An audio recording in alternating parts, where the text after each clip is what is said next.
Okay, let's unpack this. Welcome, everyone. We're doing a deep dive today into Boop Industries. That's right. Specifically, their latest corporate update, the Q4 2024 results they talked about just a few days ago, May 30th. Yeah, and these updates, they're really valuable.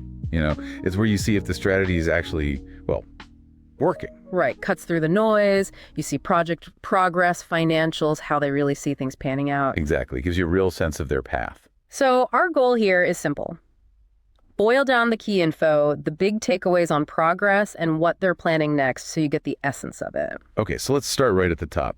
The big headline number. Yeah. This was their first quarter reporting material revenues. Yeah. Significant milestone. First material revenue. Okay, that does feel like a turning point. Moving beyond just R&D, right? Wow. So what are the actual numbers? It is a big step. So total revenue for the quarter, $10.8 million. $10.8 million. Okay. And the vast majority of that, $10.4 million, came from selling their first technology license. That was to Reed-Sosie Group. Reed-Sosie Group. And isn't that license tied into a bigger financing deal too? It was, yeah. Good point. Alongside that license fee, they also closed a $10.4 million financing agreement with Reed-Sosie Group. It's structured as convertible debt. Okay. And the rest. That other $0.4 million in revenue, that was engineering services related to the India joint venture. Got it. So revenue is starting to flow, mostly from licensing for now. What about the costs? The other side of the coin, were they managing expenses? Yeah, actually some pretty positive news there. Their cash operating expenses, they dropped quite a bit year over year. How much? Down by $2.1 million. That's 44%. So they landed at $2.6 million for the quarter. Wow. 44% is a serious reduction. How'd they manage that? Well, the main reason they gave was dialing back the use of their Telbern facility. Okay. Yeah, it shifted its focus. Now it's primarily for feedstock qualification. Yeah. It already did its job showing the tech works at scale and makes virgin quality stuff consistently. So less intensive operation means lower cost. Makes sense. Using the asset smartly for the next phase. Exactly. Okay, so let's shift gears from the numbers to the actual project execution, the boots on the ground stuff. Maybe start with India. Right, the Infinite Loop India joint venture. Big news there. The FEED study is done. Front-end engineering design, right? The detailed blueprint phase. Precisely. Yeah, that's where you nail down all the technical specs and really get a firm grip on the costs. And what did it show? Anything surprising? Well, what's really interesting is the CapEx estimate. The cost to actually build the plant, it came in slightly below their original projection. Below? Seriously? In this kind of inflationary environment, that's pretty good. It really is. It kind of validates their whole strategy of building in lower cost countries. Definitely seems to. And building on that good cost news, they added something important to the design. Oh, yeah. What's that? A continuous polymerization line. This wasn't in the original plans, but adding it now, they expected to significantly cut the ongoing operating expenses, the OpEx. So use the CapEx savings to improve the long-term running costs. Exactly. And that lower OpEx should let the JV price its product really competitively, while still making good profits. That's smart. Trading a bit of upfront for better ongoing economics. So what's this plant actually going to make? This is key for their market strategy. It's designed to produce both virgin quality polyester FiberGrade PET. Which is huge for textiles, right? Real textile to textile recycling. Absolutely critical for that. And it will also produce virgin quality BottleGrade PET resin for packaging. So diversification built in, not just betting on apparel or just bottles. Right. Gives them much more flexibility, different customer segments. Okay, design's done, costs look good. What's the timeline look like for actually building this thing in India? They're targeting groundbreaking for the second half of 2025. This year, then? Yeah. The management was clear. The main thing holding that up right now, the real gating item, isn't the engineering or the land. What is it then? It's locking in those binding offtake agreements with the big brand companies, the customer contracts. Okay. So they need firm commitments from buyers before they can fully pull the trigger on construction. Exactly. Those contracts are absolutely essential. KPMG needs them to finalize the debt syndication, basically getting the banks lined up for the project financing. Makes sense. Lenders want to see guaranteed customers. For sure. They said they're in advanced discussions with several brands trying to convert those non-binding letters of intent, the LOIs, into the solid binding deals. Do they think that puts the overall timeline at risk, getting it operational by 2027? They sounded pretty confident. Management said they don't see a risk to hitting that 2027 commercial operations target because of this. Okay, good to hear. Let's jump over to Europe then. What's happening with the Reed partnership? Well, the interesting thing there is that Reed-Sosie Group has actually advanced the timeline for the European project, moved it up. Oh, really? Faster. Seems so. The main focus right now is selecting the site somewhere in Europe. Loop's playing a supporting role, helping Reed out, but they're also kicking off the engineering studies needed for that project in parallel. Site selection. What kind of things are they looking for in a European site? Well, they mentioned the usual stuff like government incentives. Europe's pretty keen on circular economy projects, but also, and this ties into their new strategy, proximity to major seaports. Seaports. For the modular construction idea. Exactly. That modular approach seems to be a really core part of their strategy now for building future plants everywhere. Explain that a bit more. How does modular construction work for a chemical plant? So the basic idea is you build standardized chunks of the plant, the modules, in a place where labor is cheaper, like a low-cost country. Then you ship those finished modules to the final site and basically assemble them there, like giant Lego pieces. Okay, that sounds potentially way more efficient than building everything from scratch on site. What are the big advantages they're highlighting? They listed quite a few. Lower overall CapEx is the big one, obviously, building complex parts cheaper. Right. Shorter construction times, because you can build the modules while you're doing the site prep work. They happen in parallel. Okay, that saves time. Better cost control, too. Often you can get fixed price deals on the modules. Less waste, since it's built in a controlled factory setting. And just generally getting the plant up and running faster. Faster time to market. Yeah, I can see how that adds up. Lower cost, faster build, more predictable. Sounds like a key strategic shift. Definitely positioned that way. Okay, let's circle back to the money side. The company's overall financial picture. How much cash do they actually have on hand? End of Q4, the cash balance was about $13 million. $13 million. And given their spending, their burn rate, how long does that last them? Well, they expect cash operating expenses to actually drop further in the second half of this year. Okay. So based on that lower burn, management estimated they have something like 5 to 6 quarters of liquidity runway. 5 to 6 quarters, so over a year. Yeah. And they were pretty explicit. No liquidity concerns at this time whatsoever. Okay, but they do have that big commitment for the India JV, right? They need to put in their share of the equity. They do. Their total equity piece for the India JV is $25 million.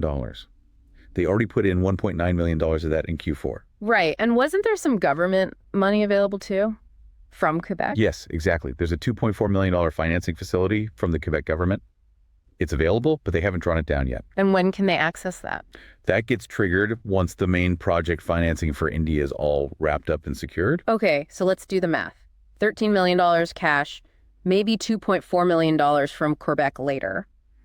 But they need $25 million total for India. Does that mean there's a shortfall?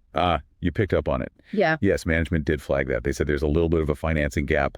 They still need to close for that India equity. A little bit. Okay. How are they planning to close it? They mentioned they're in discussions with several potential strategic partners right now to bring in that remaining funding. Okay, so runway for day-to-day operations seems fine, but there's a piece missing to fully fund their India share. Yeah. Got it.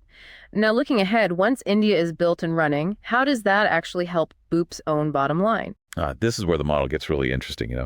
The India JV itself is expected to be robustly profitable, was the term used. Okay. And from all the sales the JV makes, Loop gets a 5% licensing fee straight off the top. 5%. And how significant is that fee expected to be? Get this. Management stated that fee, just from the India JV, is projected to cover more than 100% of Loop's entire head office overhead. All their corporate back office costs. Wait, seriously, the royalty from just one plant pays for their entire corporate HQ? That's what they said. It basically makes the parent company's core operations profitable just from that single fee stream. It's huge leverage. Wow, okay. That changes the financial picture dramatically. Right, absolutely. And that's before the profit share.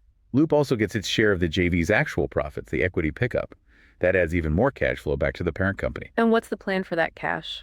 Reinvestment. The idea is to use those profits to help fund the next facility and the one after that, fueling global growth. So India becomes the cash engine for future expansion. Makes sense.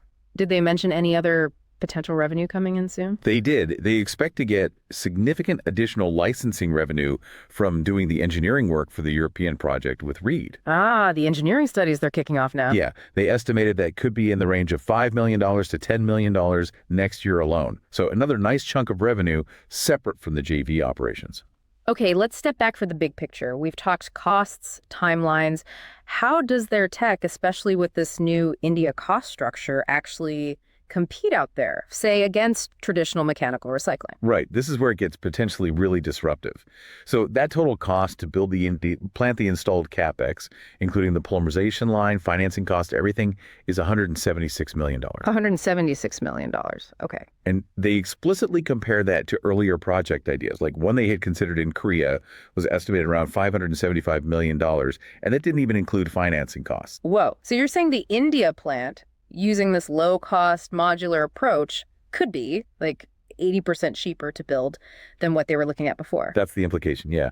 An 80% reduction is the kind of number that comparison suggests. It's a staggering difference. It really is. And think about what that means. That much lower CapEx plus the lower OpEx from things like the continuous polymerization, it means they can price their final product incredibly competitive. But how competitively? They believe they can compete on price even against standard mechanical recycling. Which usually produces lower quality PET, right? Especially for fibers. Exactly. That's the kicker. They're aiming to compete on price, but offering a superior virgin quality product. Better properties, like spinability for textiles, where mechanical stuff can cause issues, breaks. So potentially the best of both worlds. High quality and a competitive price. That seems to be the value proposition. High quality recycled PP, good for fiber, good for bottles, at a price that challenges the incumbents, even the lower quality ones. How are they structuring the customer deals to make sure this works and gets financed? The contracts they're negotiating, they're designed specifically to be bankable, suitable for getting that project debt. Meaning They typically include guaranteed purchase volumes, set pricing over long terms, and often take or pay clauses. Take or pay. That means the customer pays for a chunk of the volume, even if they don't actually need it or take delivery. Correct. Maybe they pay, say, 40% of the value for that committed volume regardless. It provides a baseline revenue certainty that lenders really like to see, makes the whole project less risky for them. Okay. And did anyone run the numbers on how quickly Loop gets its own $25 million investment back from the Indy JV profit? Yeah, an analyst did a quick calculation based on the expected 50-50 profit split, and this is excluding that nice 5% licensing fee. Right, just the profit. Just the profit share. The estimated payback period for Luke's $25 million equity stake was remarkably quick, between 1.5 and 2.5 years. Wow. Under 3 years to recoup their initial cash just from the JV's operating profit. That really underscores how profitable they expect this first plant to be. It does. So if you pull all these threads together, the story from this update is pretty clear. The company's definitely shifting gears, moving past concepts into real execution, actual projects, and now initial revenue. Yeah, it feels like a transition point. Yeah. And it seems like those core strategies, the low-cost country build, the modular construction, the licensing, they're starting to get validated, right? At least by the projections coming out of this detailed India design. They definitely are framing it that way, but the immediate challenges are also crystal clear. They have to lock down those binding customer contracts for India. Yeah. That's hurdle number one to get financing and start digging. And site selection in Europe needs to wrap up too, to keep that project moving. Right. And financially, yeah, they've got breathing room for operations thanks to cutting costs. But there's still that funding gap they acknowledge for the India equity. They need to close that. So the big question really is execution speed, isn't it? How fast can they sign those deals? How quickly can they nail down that extra funding?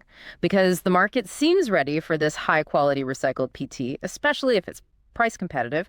The sustainability drivers are there. Absolutely. The demand side seems solid. It's about delivering the supply reliably and cost-effectively now. Okay, before we get to our final segment, the standard, very important disclaimer. Everything we've discussed here is based on Boop Industries' public statements in their update. It's purely for information and discussion. This is absolutely not investment advice. Definitely not financial advice. But sticking only to the information presented in this update, here's a wild speculative thought experiment for you. Just a mental exercise. Okay. I'm intrigued. Lay it on us. What if you went long Boop Industries stock? And at the same time, you shorted a basket of companies that rely heavily on traditional mechanical PET recycling? Or maybe shorted a specific competitor known to have much higher announced CapEx for the chemical recycling plants. Huh. A long-short play based purely on this call. What's the thinking there? Well, it hinges entirely on that potential 80% CapEx reduction they're talking about for India, thanks to the low-cost modular strategy. Combine that with lower OpEx from the new polymerization line and the ability to make superior virgin quality stuff. Yeah. If they successfully sign those bankable offtake deals and close that funding gap quickly, the market might suddenly look at BOOP very differently. It could rapidly price in this de-risked, cheaper, faster way to roll out plants globally that could cause a major re-rating versus competitors stuck with higher costs or lower quality output. So the stock goes up. Potentially significantly. And the short positions on the higher cost or lower quality competitors might underperform or at least provide a hedge. The key would be the spread between BOOP and the others widening if BOOP actually delivers on these cost and quality claims. That's definitely an outrageous but plausible scenario based only on their narrative. What's the glaring risk in that idea, straight from the update itself? The execution risk they explicitly mentioned, getting those binding offtake agreements signed, it's paramount. It's the absolute gatekeeper right now. And of course, successfully closing that little bit of a financing gap. If they stumble on either of those, the whole premise falls apart. That's why it's purely speculative. Got it. Depends entirely on them clearing those near-term hurdles. Okay, quick recap then. Most exciting points for me. Finally hitting material revenue is a big psychological step. That potential 80% CapEx reduction from the modular low-cost strategy, if real, is a potential game changer. And the dual product plan for India, hitting both textiles and packaging, seems very smart. Yeah, I agree. And the core questions now really boil down to execution, don't they? Can they turn those LOIs into firm deals fast enough? Can they secure that strategic funding quickly? And maybe the biggest tell, how rapidly can they leverage this modular strategy to line up and build more projects globally now that the cost model seems, at least on paper, validated?